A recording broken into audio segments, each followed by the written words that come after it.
Je vais simplement essayer d'utiliser ma voix et je veux qu'on soit très proche parce qu'on est une famille. Amen. Amen.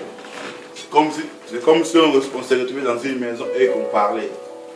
On était tous ensemble, on est tous ensemble et on va parler de Dieu. Amen.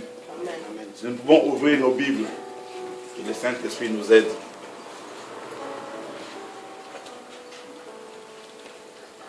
On va parler de la mission. Bien aimé, chacun de nous dans sa vie a une mission. Peu importe, femme ou homme, grand ou petit, enfant ou parent, nous avons chacun de nous une mission. Et de ce point, nous retrouver dans l'église du Seigneur, Dieu nous a encore confirmé sa mission, que nous devons chacun accomplir avant de lui rendre compte. Amen. Amen. Vous savez, il y a un homme dans la Bible qui s'appelle Paul, que j'aime bien, que nous aimons bien tous. Cet homme nous a beaucoup parlé dans la Bible.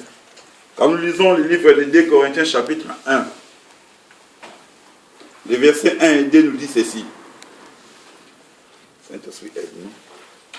De la part de Paul, qui par la volonté de Dieu est apôtre de Jésus-Christ, de la part de Timothée, notre frère, à l'église de Dieu qui est à Corinthe, et à tous ceux qui appartiennent au peuple de Dieu dans la taille entière. Que notre Dieu, que Dieu notre Père et le Seigneur Jésus-Christ vous accordent la paix et la grâce. C'est Paul qui écrit cette lettre. Et Paul s'adressant aux chrétiens de Corinthe, il leur dit, d'emblée il leur signifie ce que lui il est. Paul a décrit d'emblée son identité. Il dit, Paul, apôtre de Dieu, apôtre de Jésus-Christ. Non pas parce que les hommes ont voulu que Paul soit apôtre, mais parce que c'est Dieu qui a voulu ainsi. Il dit, par la volonté de Dieu, par la volonté de Dieu lui-même. Vous savez, aujourd'hui, il y a des gens qui prennent des titres, parce que les hommes se sont réunis et lui ont donné ces titres-là. On devient président parce qu'il y a une élection. On devient député ou bourgmestre parce qu'il y a une élection. Ce sont les hommes qui se sont réunis et ont donné ce titre à ce monsieur-là ou à cette femme-là. Mais Paul, cela ne vient pas des hommes. Quand Jésus était mort, il a fallu remplacer Judas. Les apôtres se sont réunis et ont choisi. Ils ont fait élection de leur part, ils ont choisi un apôtre. J'avais dit la fois passée, quand nous regardons dans la Bible, c'est l'apôtre choisi par les apôtres, on ne les retrouve nulle part. Je ne suis pas contre Matthias, mais je ne les vois nulle part. Mais Paul a été choisi par Jésus lui-même. Pendant qu'il allait faire du mal, Jésus l'avait déjà choisi. Jésus l'avait rencontré sur la route de Damas et Jésus l'a envoyé auprès d'Ananias pour recevoir les enseignements. Et c'est Paul-là, grand qu'il est, quand nous regardons la Bible, il a beaucoup écrit. Paul a fait de grandes choses, il a beaucoup écrit. Paul a marché avec Jésus-Christ. Il est resté fidèle à Dieu. Ce n'était pas un homme de compromis. Il était attaché à la parole de Dieu.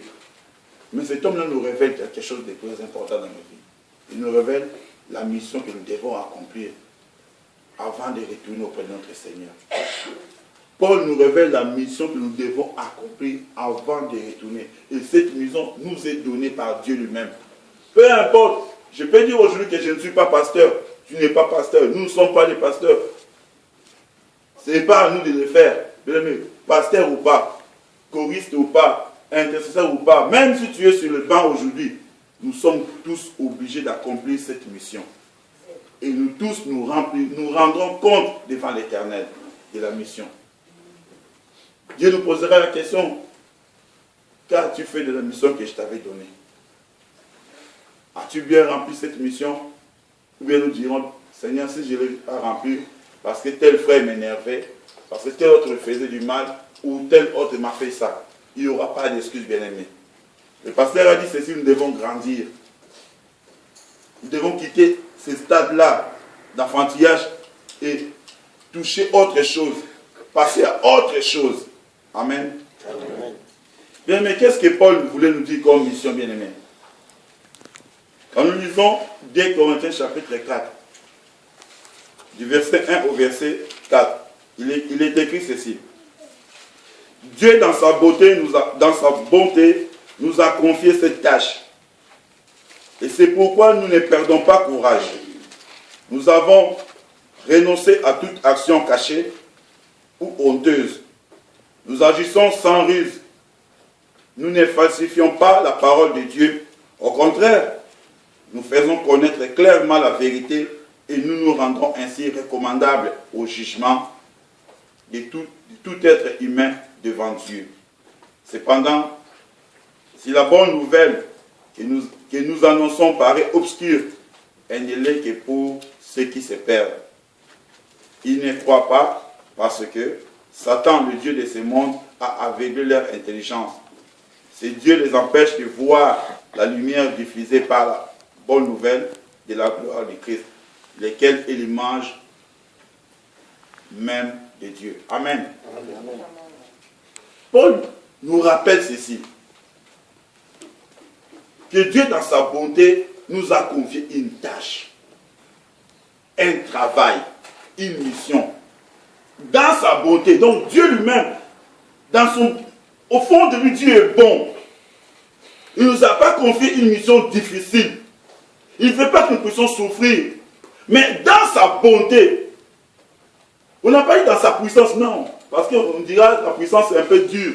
Mais dans sa bonté, dans son bien-être, il s'est dit, je vais confier à mon peuple une mission. Tel que nous sommes ici, bien-aimés, même si tu n'as jamais péché, même si tu n'as jamais peut-être fait quelque chose de la part de Dieu, dis-toi bien aujourd'hui que nous avons tous une mission. Même si tu ne connais pas le Seigneur, même si tu n'es jamais allé à l'église, même si tu es en dehors de l'église ou de la parole de Dieu, nous devons savoir, étant un être humain, sur la terre des hommes, la terre créée par Dieu lui-même, nous avons tous une mission. Et nous devons l'accomplir. Parce qu'à la fin, nous rendons compte devant l'Éternel. Nous rendons tous compte devant Dieu.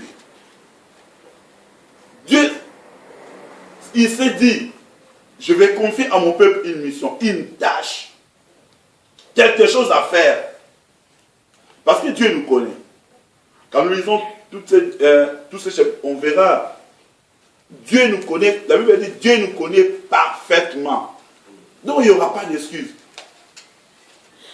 Et Dieu ne donne jamais à quelqu'un quelque chose qu'il ne pourra jamais faire. Dieu connaît nos capacités. Il connaît nos limites. Il sait que si je donne cette mission à telle personne, elle ne saura pas le faire. Si je donne ça à telle autre, la mission sera bien accomplie. Dieu sait. Je peux raconter quelque chose à mon frère qui me demande un service. Qui me dit, frère, tu ne sais pas venir me chercher. Je peux dire, non, frère, je ne saurais pas parce qu'il donne une raison. Et le frère ne saura pas. Parce qu'il ne connaît pas mon cœur. Mais Dieu connaît nos cœurs. Il sait ce que nous pensons actuellement. Au moment où je parle, il y a peut-être parmi nous certaines personnes qui pensent à autre chose. Et ce que nous sommes en train de penser, Dieu le voit et le sait. Je peux cacher ma pensée. Je peux cacher mon intérêt. Je peux être hypocrite. Je peux être, comme on dit, méprisant. Je peux cacher tout en moi, mon caractère, mon comportement. Mais je ne les cacherai pas devant Dieu. Parce que Dieu me connaît parfaitement. Dieu me connaît. Bien aimé, je peux cacher tout en moi. Mais Dieu connaît. Voilà pourquoi Paul nous rappelle. Dans sa beauté, Dieu nous a confié une tâche. Et bien, voulu ou pas, capacité ou pas, nous sommes obligés d'accomplir cette tâche. Parce qu'il n'y aura pas d'excuse. Cette tâche doit être accomplie. Voilà quand Paul nous rappelle, prenez courage. Il dit, c'est pourquoi nous ne perdons pas courage. Nous avons renoncé à toute action cachée. D'autres versions nous écrivent à toute action secrète. Cette mission doit être accomplie, pas avec l'hypocrisie, pas avec malice. Vous ça doit être accompli au vu et aussi de tout le monde. Mais celui qui veut faire quelque chose de mal, un voleur ne vient jamais là quand il y a des gens. Un voleur ne fait jamais. Je n'ai jamais vu un voleur venir voler, dire bon, maintenant je vais voler. Il va ouvrir un habit, mettre sa main dans la poche et retirer le portefeuille. Non. Toute action mauvaise est toujours faite dans l'obscurité. Toute action mauvaise. Si je vais aujourd'hui trahir ma soeur Mélissa, je ne dirai jamais que je vais te trahir. Je ferai ça en secret, en cachette. Pendant que je la souris, mais quand je vais chez mon frère et te dis, je parlais de mal d'elle, elle ne saura pas. Parce que je les cache. Mais Paul a dit d'emblée, avant même, quand on accomplit cette tâche, il faut le faire, pas dans les secrets. Paul a commencé par dire, je renonce d'abord à tout ce qui est honte, à tout ce qui est mission honteuse, à tout ce qui est malice, à tout ce qui est action cachée, secrète. Souvent, quand on fait quelque chose de mauvais, on le fait toujours en secret et en cachette. Mais tout ce que nous faisons en secret et en cachette, Dieu le voit. On ne peut pas fouiller l'Éternel, bien-aimé. Adam a essayé de fouiller l'Éternel, oubliant que c'est Dieu qui a créé le jardin d'Éden. Qui peut fouiller l'Éternel? Au fond de la mer, Dieu voit.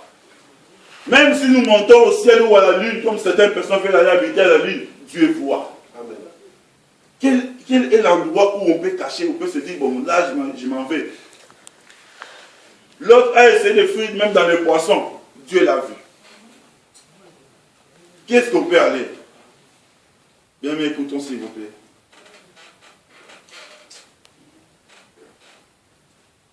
Je peux fuir où? Je n'ai pas d'excuse, bien-aimé. Je vais nous rappeler aujourd'hui, ce matin, il n'y aura pas d'excuse pour cette mission. Tout le monde est obligé d'accomplir la mission pour laquelle cette personne est venue sur la terre. C'est vrai, aujourd'hui, nous sommes détruits de nos missions. Nous touchons à tout parce que nous ne savons pas quelle est notre mission sur la terre. Voilà pourquoi on verra certaines personnes venir à l'église. Il est à la chorale, cette personne, elle est à la chorale, elle est à la prédication, elle est partout. C'est vrai. En fin de compte, on lui dira, frère, mais qu'est-ce que tu fais exactement? Cette personne ne sait pas.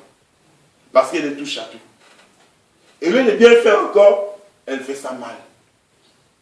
Mais chacun doit savoir où Dieu l'a appelé et quelle est sa mission.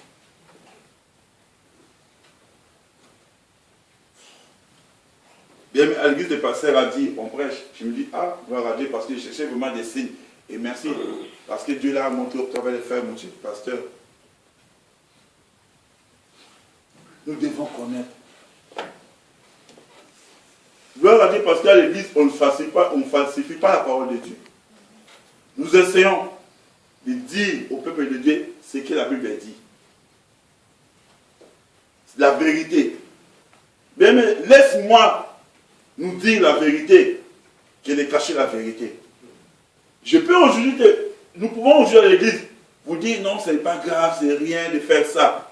Mais on vous détruit. Un parent qui dit chaque fois à son fils, qui donne chaque fois raison à son fils, même si son fils a tort, qui donne raison chaque fois à son fils, détruit son fils. Un parent doit arriver à dire à son fils, tu as mal fait. Même donner 2-3 baffes, gifles. Amen. Parce que la Bible dit, on aime bien celui qu'on châtie. Qui aime bien châtie bien. Amen. Mais la Bible dit ça autrement. Bien, mais ce n'est pas parce que tu donnes 2 baffes à ton enfant que tu ne l'aimes pas. Tu corriges ton enfant. Amen. La même chose que nous. Mais si aujourd'hui, l'église d'accordé plus de la vérité veut faire plaisir au peuple de Dieu, en vous racontant des chimères ou des choses que nous voulons bien entendre, l'église ne vous rend pas service. Péché doit être appelé péché, bien doit être appelé bien. Parce que nous avons une mission à faire. Bien, mais quelqu'un qui vous dit la vérité, comme Paul dit, même devant Dieu, même devant les hommes, il aura sa conscience tranquille. Parce qu'il sait que j'ai dit la vérité. Mais si je cache quelque chose, ma conscience ne sera jamais tranquille. Vous imaginez, je parle le mal de quelqu'un et que je vois cette personne. Même si je fais semblant, ma conscience ne sera pas tranquille.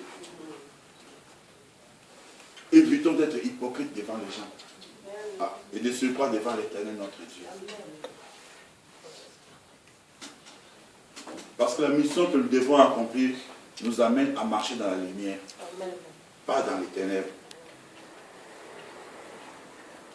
Mais si aujourd'hui la parole de Dieu dérange quelqu'un, la Bible dit ceci: cependant, si la bonne nouvelle que nous annonçons paraît obscure, elle ne l'est pas. Elle ne l'est que pour ceux qui se perdent.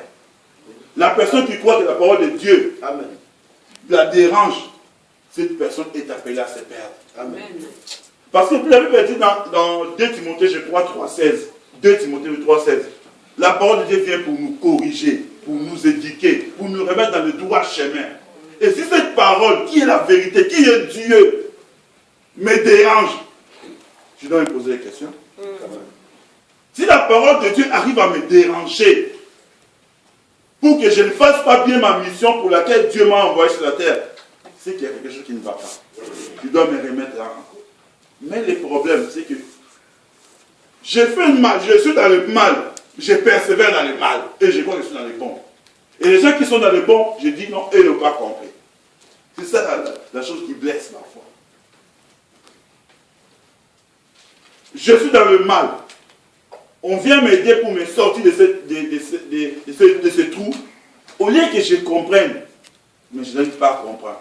Je dois me poser des questions. Et Paul a répondu en disant, il a dit ceci, Paul a dit, il ne croit pas parce que Satan, le Dieu de ce monde, a aveuglé leur intelligence. Ce Dieu-là les empêche de voir la lumière diffusée par la bonne nouvelle de la gloire de Christ. Mais il y a des choses dans cette église qu'on dit, on reprend, on les reprend, on les reprend, on les reprend, mais ça ne change toujours pas. Amen.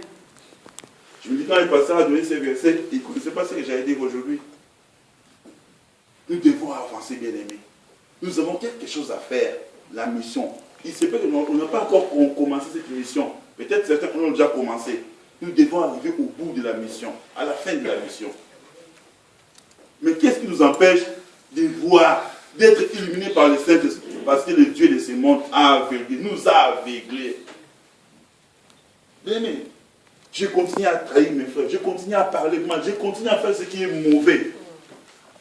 Depuis qu'on a commencé à attendre, depuis même la maison du pasteur, jusqu'ici, je ne change pas. C'est qu'il y a quelque chose en moi. C'est que le Dieu de ce monde a aveuglé mon intelligence. C'est qu'il y a quelque chose qui ne va pas. Il y a que Dieu qui ne change pas. Nous les hommes, on change. On avait une sœur à Kinshasa, dans l'église. Cette sœur ne peut jamais approcher de ta femme. Il raconte des choses terribles. On avait même aussi un frère. Il peut venir à l'église et dire, ah, c'est Pascal, tu vois. J'ai appris que la sœur fille en sorte avec frère Achille. Hein. Tu as appris ça? Il va chez Achille, il dit, Achille, j'ai appris que Pascal sortait avec le frère Teddy. Hein. Tu demandes, est-ce que tu as des preuves? Non, je n'ai pas les preuves, mais il faut seulement ouvrir les yeux. Vous savez, quand vous racontez quelque chose à quelqu'un, vous sémez un grain. Le jour où la sœur verra le frère Achille avec, même s'il va commencer, non, même si elle n'avait pas crié ça, mais elle va commencer à veiller, voir si c'est vrai ce qu'on lui a dit. Alors pourquoi commencer une telle entreprise où tu sais que c'est destructif, ça peut détruire des gens? Ce n'est pas ça la mission que Dieu nous a envoyée. Ce n'est pas ça. Pourquoi je dois commencer quelque chose où je sais que l'objectif est de séparer les gens? Pourquoi? Pourquoi je dois commencer ça? Pourquoi je dois me mettre dans une endroit où je sais que ça peut détruire l'église de Dieu? Mais si tu veux combattre quelqu'un, si je vais combattre des pasteurs, mais ne combat pas l'église de Dieu. Amen. Parce que je n'aurai pas d'avocat. Je peux combattre un homme, mais ne combat pas l'église du Seigneur. Amen. C'est dangereux, c'est mortel. Ce n'est pas ça la mission pour laquelle Dieu nous a envoyés, bien-aimés. C'est autre chose. Quelquefois, nous devons ouvrir les yeux. Ça ne m'est jamais arrivé que je mange. Qu'est-ce que j'ai fait? Qu'est-ce que j'ai dit? On ne sait pas bien. Ça ne m'est jamais arrivé ça. Comment voulez-vous quelqu'un qui est dans le mal, qui continue à faire le mal, qui continue, on prêche. Et bizarrement, quand on prêche, parfois on pleure même. On prie, on pleure même. Mais après ça, ça rentre là, ça sort là, je continue à faire le mal. Demain encore, je détruis encore. Mais il y a quelque chose qui ne va pas. Ce genre de comportement, c'est que quelquefois on doit se dire que le Dieu de ce monde a aveuglé l'intelligence de cette personne. Prends courage.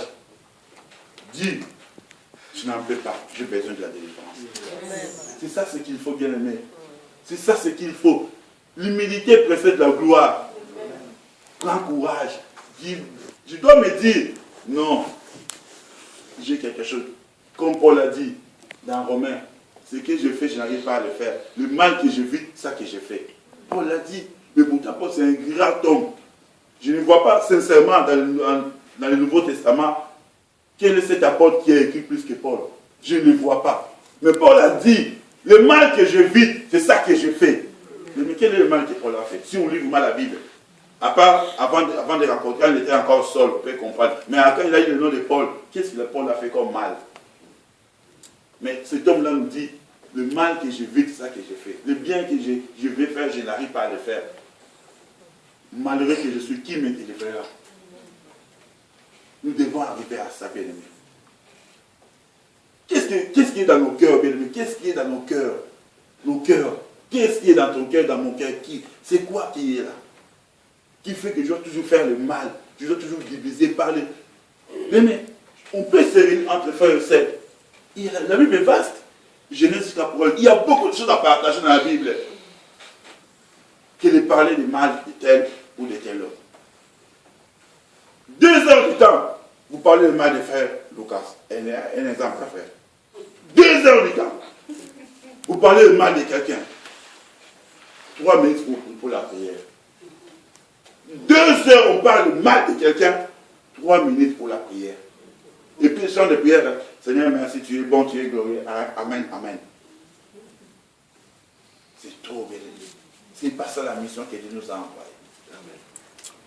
Ce n'est pas ça. Ce n'est pas ça. Nous sommes amenés à changer. C'est vrai, nous portons un corps qui n'entrera pas au ciel. Un corps plein de péché. Ce corps nous entraîne à faire autre chose que la volonté de Dieu. Mais bien aimé, Paul a dit que nous devons traiter durement nos corps. Prenez courage, bien aimé.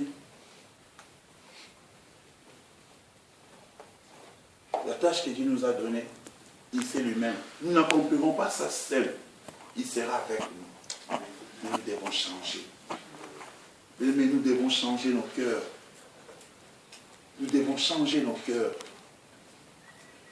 Ça nous fait pas mal quand nous nous mettons entre... Nous passons 30 minutes à parler du mal de quelqu'un. Et souvent les choses qui ne sont même pas vraies, nous parlons, jusqu'à nous fatiguer même. Après ça, bien aimé, qu'est-ce que nous ressentons? Est-ce que nous sommes soulagés? Non, bien aimé.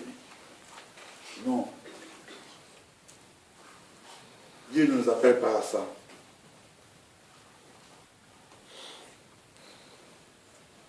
Bien, mais ce que le diable veut contre nous, c'est de nous détruire. Ce que le diable, parce que le diable sait ce qui est en nous. Et il sait que nous portons en nous un trésor. Le trésor que Dieu nous a donné. Notre mission est de l'or pour nous. C'est cette mission qui nous ouvrira les portes du ciel. Et le diable veut nous détruire toutes les missions de cette mission-là. Cette mission que Dieu nous a confiée par sa bonté nous amènera dans la présence de Dieu. Le diable les connaît très bien. Paul dit ceci dans 2 Corinthiens à partir du verset 7. Nous portons ces trésors spirituels en nous comme à des vases d'argile, pour qu'il soit clair que cette puissance extraordinaire ne vient Cette puissance extraordinaire vient de Dieu et non pas de nous. Nous sommes accablés. Mais écoutez ce que le diable nous fait. Et Paul le souligne très bien.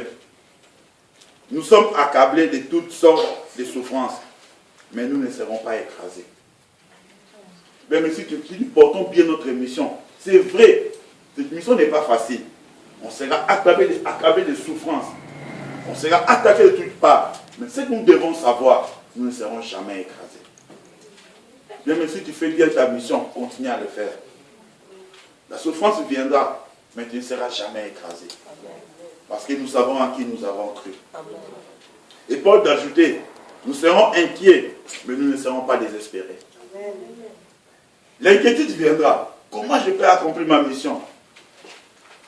Au bout de la mission, est-ce que Dieu sera satisfait de moi? Mais nous ne serons pas désespérés. Paul a ajouté, nous serons persécutés, mais non abandonnés. C'est vrai, bien aimé. La personne qui veut, la Bible dit, la personne qui veut suivre Jésus sera persécutée. Si tu veux bien faire ta mission, tu seras persécuté. Mais dis-toi bien que tu ne seras jamais abandonné. Jeté à terre, mais non anéanti. On peut te faire du mal, mais jamais on va t'anéantir. Parce que la mission est plus forte que tout. Et nous devons à tout prix accomplir cette tâche. Chacun de nous est obligé de l'accomplir. Mais de la manière que Dieu veut. Pas de la manière que le diable veut. En nous aveuglant l'intelligence, le diable nous déroute de la voie du Seigneur. Parce qu'un chrétien, après avoir marché, doit faire le bilan de son parcours avec Dieu. Raison pour laquelle Dieu revenait chaque soir dans le jardin d'Éden pour voir Adam, pour faire le bilan. Comment tu as marché cette journée? Qu'est-ce que tu as fait pendant la journée? Mais ça doit nous arriver le soir avant de dormir, de dire qu'est-ce que j'ai dit de bien aujourd'hui? Qu'est-ce que j'ai béni? Et qu'est-ce que j'ai maudit? Fais un bilan un jour de ta vie, pendant un jour. Qu'est-ce que j'ai fait de bien et qu'est-ce que j'ai fait de mal? Et tu verras si le mal est beaucoup plus important que le bien. Ou le bien est beaucoup plus important. Non, bien-aimé. Réveillons-nous. Réveillons-nous, bien-aimés. Nous devons nous réveiller. Nous ne pouvons pas combattre l'œuvre de Dieu. Jamais. Ce que nous sommes en train de faire. Parce que quand je combats mon frère, quand je combats ma soeur, ce que j'oublie, ma soeur et mon frère sont créés à l'image de Dieu. Spirituellement, je ne combats pas eux, mais je combats leur créateur. Et quelle est cette force que j'ai pour combattre le créateur de toutes choses? Il m'anéantira même avec un souffle. Ce que nous oublions, c'est ça. Je perds mon temps en combattant ma soeur, je perds mon temps en combattant mon frère. Mais lui, il ne s'occupe pas de moi. Lui, il met ses genoux par terre, il continue à prier. Mais les combats que je suis en train de mener contre mon frère, contre ma soeur, est nul. J'aurai des répercussions, j'aurai des conséquences et j'assumerai. Tu peux combattre celui qui te combat. Quand il te combat, vous voir. Mais toi, tu combats celui qui ne s'occupe même pas de toi. C'est difficile. Réveillons-nous, bien-aimés. Nous devons être unis et soudés, comme un seul homme. Nous devons marcher ensemble. Aujourd'hui, là, bien-aimés, voulu ou pas, je ne crois pas que nous marchons ensemble. Parce que, même dans cette église, si on pose, si on pose, il y aura des ennemis ici. Des gens qui ne passaient par là. Amen. Est-ce que nous marchons vraiment ensemble? Quand dans une famille, les gens n'arrivent pas à se parler, des ennemis, il y a toujours des problèmes. Tu as fait ça, tu as... Toujours, pourquoi, bien-aimé? Pourquoi nous perdons notre temps pour rien, bien-aimé? Nous sommes dans la distraction. Le temps que nous sommes en train de perdre, d'aller demander qui a fait quoi, qui a dit quoi, pourquoi, ou de perdre pour parler le mal des gens, bien-aimés. Ce temps-là, le temps est précieux, bien-aimé. Nous ne contrôlons pas le temps. Le temps est précieux. J'étais avec quelqu'un qui me disait, on est déjà le 28, le 27. Le jour passe vite. Hein? On ne sait pas, le jour passe vite, mais le temps passe vite. Le temps passe vite. Et Paul a dit, pendant que le corps charnel se détruit, nous devons tout faire pour que notre état spirituel aille bien de l'avant. Le temps passe vite. On était des jeunes à 10 ans, je comprends, comme tu dis qu'il y a 10 ans. À 35 ans, on ne sait plus faire certaines choses. À 40 ans, on ne sait plus. À 60 ans, on est déjà prêt pour les garages. Amen. Amen. Mais ton esprit doit être renouvelé. Même si la chair se détruit, mais l'esprit doit être renouvelé, bien aimé. Nous n'avons pas le temps, bien aimé. Évitons de perdre le temps de parler le mal des gens, d'être aveuglé par les dieux de ce monde. Je profiterai de mes 10 minutes pour louer Dieu. Au moins, je sais que dans la banque céleste, dans la banque de prière, j'ai au moins emmagasiné 10 minutes de prière. C'est ça que je dois faire, bien aimé. Je ne dois pas perdre mon temps, bien aimé. Oh.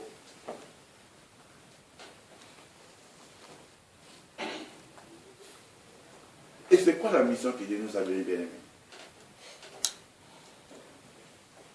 Si on pose la question, il y a même des gens qui ne connaissent pas la mission. Parce que tu ne t'es pas intéressé à l'éternel. Mais si je veux signer un contrat au travail, on me dira ce que je dois faire.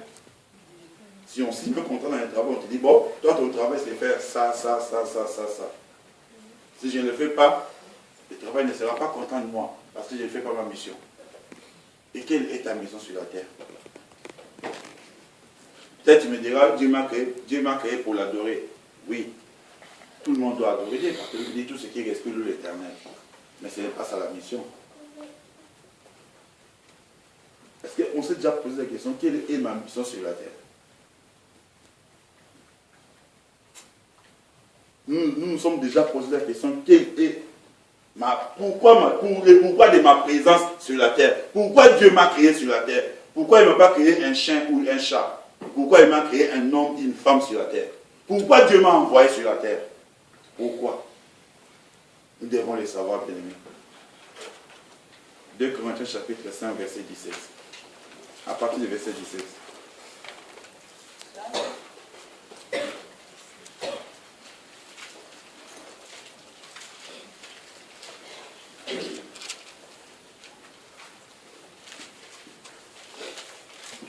Dans ma version, il est écrit, dès que quelqu'un est uni au Christ, il est un être nouveau. Ce qui est ancien a disparu. Ce qui est nouveau est là. Tout cela vient de Dieu, qui nous a réconciliés avec lui par le Christ. Et qui nous a, bien aimé, cette phrase qui est intéressante, au verset 18. Et qui nous a réconciliés avec lui, et qui nous a confié la tâche d'amener d'autres hommes à la réconciliation avec lui. Amen. Amen. Dieu nous a donné une mission, nous a confié cette tâche. Et quelle est cette tâche? Quelle est cette mission? Cette mission est d'amener d'autres hommes à la réconciliation avec Dieu. Amen. Amen. Bien aimé, c'est la vision de l'Église. Notre Église a pour mission de réconcilier des hommes avec Dieu. Puisque Dieu nous a réconciliés avec lui par Jésus-Christ. Car par le Christ, Dieu agissait pour réconcilier tous les humains avec lui, sans tenir compte de leurs fautes. Et il nous a chargés d'annoncer cette œuvre de réconciliation. Ça, c'est le verset 19. Verset 20. Nous sommes donc des ambassadeurs envoyés par le Christ. Et c'est comme si Dieu lui-même vous adressait un appel par nous. Nous vous supplions au nom du Seigneur, laissez-vous réconcilier avec Dieu. Le Christ était sans péché, mais Dieu l'a chargé de notre péché, afin que par lui, nous n'ayons pas à l'œuvre salutaire de Dieu. Amen. Amen. C'est ça la mission que Dieu nous a envoyée. C'est de réconcilier les hommes avec Dieu. Les hommes qui sont éloignés de Dieu. La Bible dit, peu importe leurs fautes, peu importe leur façon d'être, mais nous avons cette mission de chercher ces hommes-là, de les réconcilier avec Dieu. Mais ce que nous faisons, est-ce que c'est la mission que Dieu nous a donnée? Nous sommes loin de la mission. Ce que nous faisons, c'est d'écarter les gens, de séparer les gens avec Dieu. Nous faisons le contraire de la mission que Dieu nous a donnée. Or, ce n'est pas ça que Dieu nous a appelés. Et puis, il dit, dans le verset 17, il est écrit, celui qui, dès que quelqu'un est uni en Christ, cette personne doit changer. Et quand cette personne change, il doit maintenant accomplir sa mission. Nous devons commencer au début. Si la personne ne change pas, il n'arrive pas à accomplir sa mission.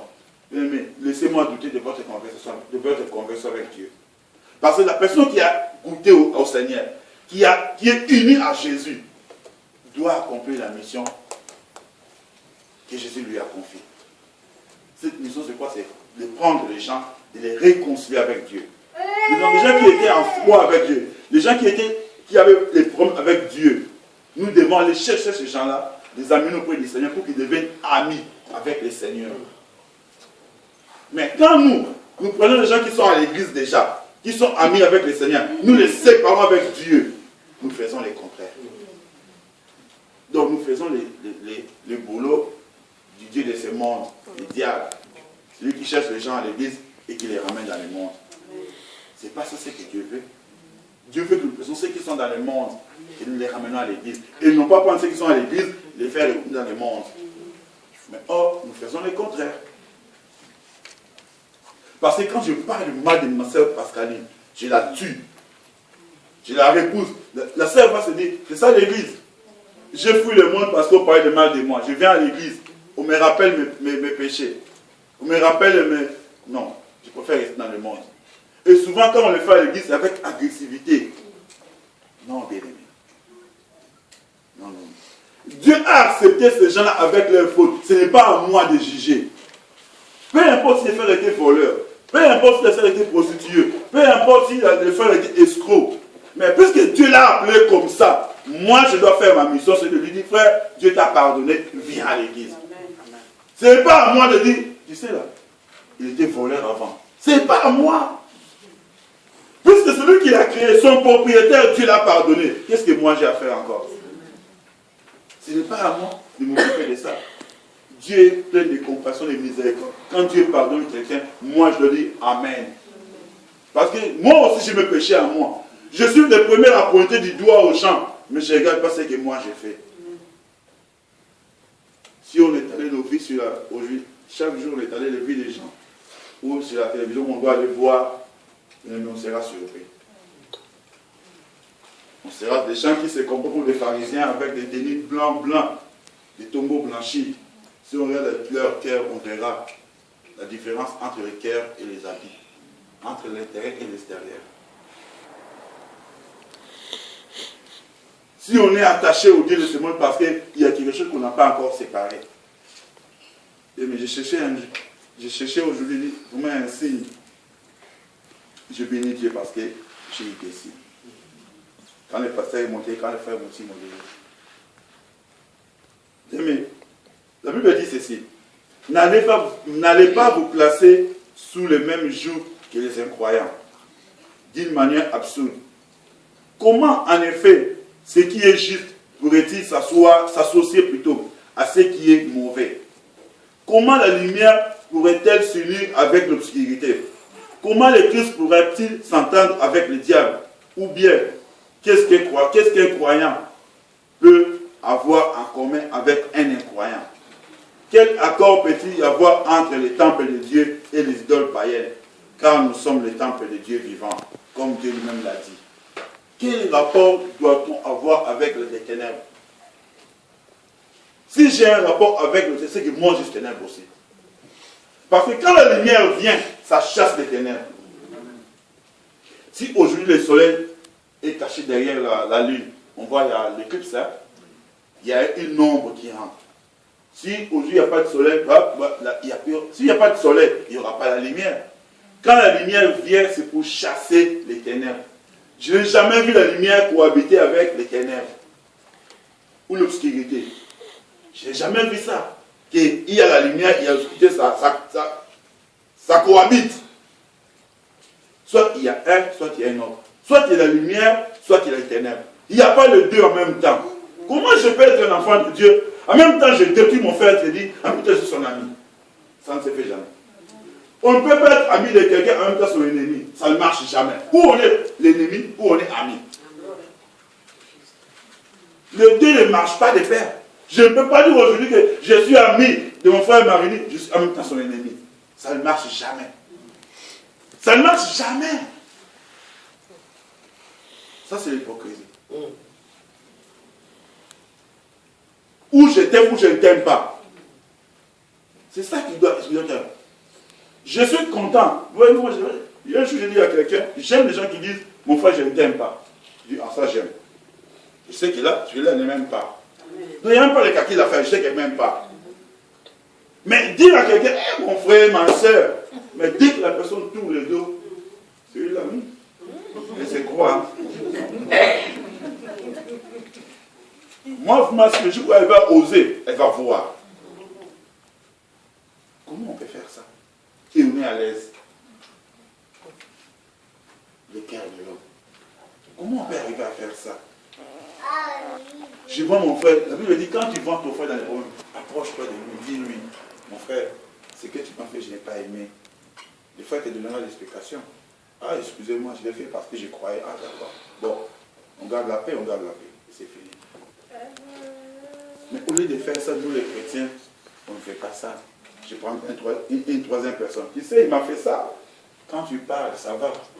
Et la phrase fétiche qu'on a toujours, je dis ça seulement à toi, hein. Je dis ça à personne. Hein. Le frère va lui dire, je dis ça seulement à toi, il dit ça à personne. Hein. Elle va dire à l'autre, tu sais que je t'aime beaucoup. Si je dis quelque chose, il ne faut pas dire après, il faut pas répéter ça. Hein. Elle va dire à quelqu'un d'autre, tu sais que toi, je compte sur toi. Tu sais cacher des choses. Et en fin de compte, toute l'église est au courant. Mais la phrase dit que non, il dit ça à personne. Les cœurs de l'homme. La Bible est claire. Hein? Comment le Christ pourrait-il s'entendre avec les diables? Entre les ténèbres et la lumière, il n'y a pas de rapport. Or, nous sommes les enfants de la lumière. Mais ça, c'est le discours. Est-ce que nos comportements nous montrent que nous sommes les enfants de la lumière? Est-ce que nos caractères font de nous les enfants de la lumière?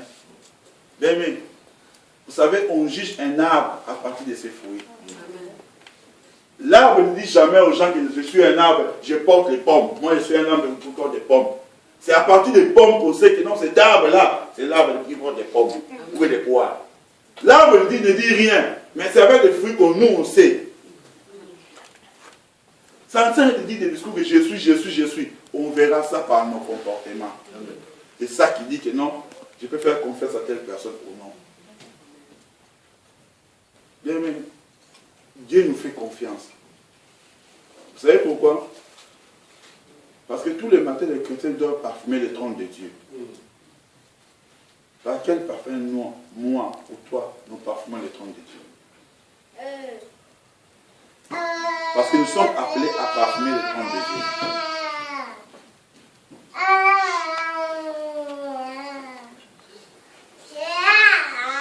Si aujourd'hui Dieu nous demandait de le faire,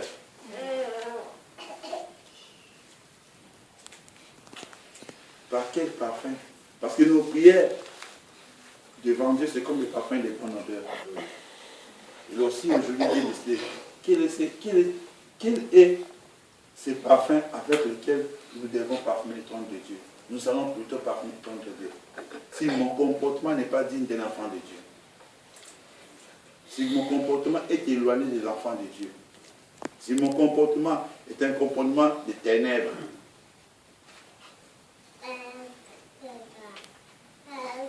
bien écoutez ce que la Bible nous dit.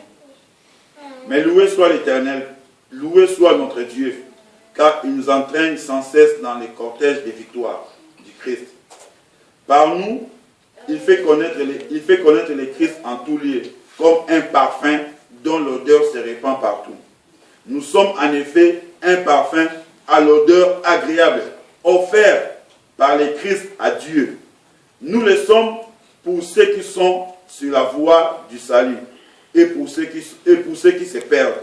Pour les uns, c'est une odeur de mort qui mène à la mort. Pour les autres, c'est une odeur de vie qui mène à la vie. Qui est donc qualifié pour une telle mission? Qui est donc qualifié pour une telle mission? Parce que quand je fais ma prière doit parfumer le trône de Dieu. Et pour les gens qui sont dans les camps de la lumière, ensemble nous parfumerons le trône de Dieu. Mais pour ceux qui ne sont pas dans les camps de la lumière, notre prière leur apporte la mort. Parce qu'ils sont éloignés de Dieu. Alors nous ne devons pas blaguer, mais nous sommes très importants dans les yeux de Dieu.